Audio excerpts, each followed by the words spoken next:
sensitive. You need to learn to live with people you don't like. You can't let every little thing get to you. So I came to learn that my feelings and emotions are a weakness, and they don't matter in the grand scheme of things.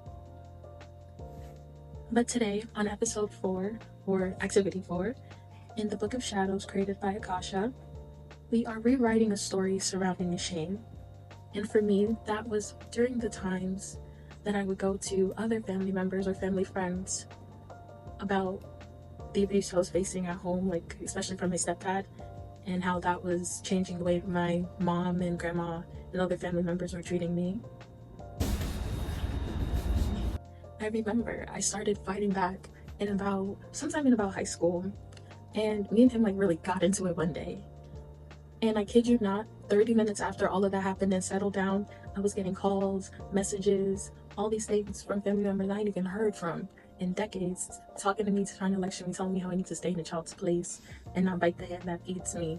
I'm like, why am I being lectured and shamed for being abused and reacted to it? Just because that's what y'all be letting slide, why is that what I have to let slide? But they're like, oh, you don't know how that could get your mom in trouble and you'll get taken and put in the system. And I'm just like, ugh.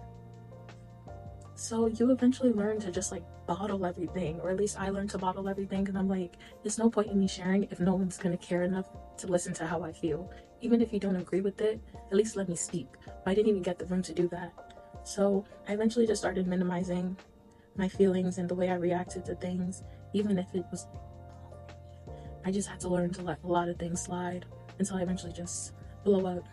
But that lack of self-advocacy and that fear of rejection made me not stand up for myself when I should have, which led to a lot of toxic and codependent relationships, because I would attach to anyone who I felt was listening to me in any capacity, but then I would just be letting so much shit slide.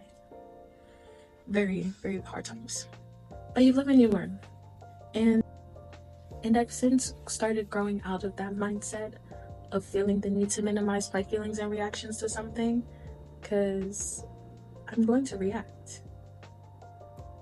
I'm allowed to have feelings about something, and they deserve to be heard, especially if it violates my boundaries. And anyone who doesn't respect my boundaries does not deserve to be in my space, and I need to remove myself from that space.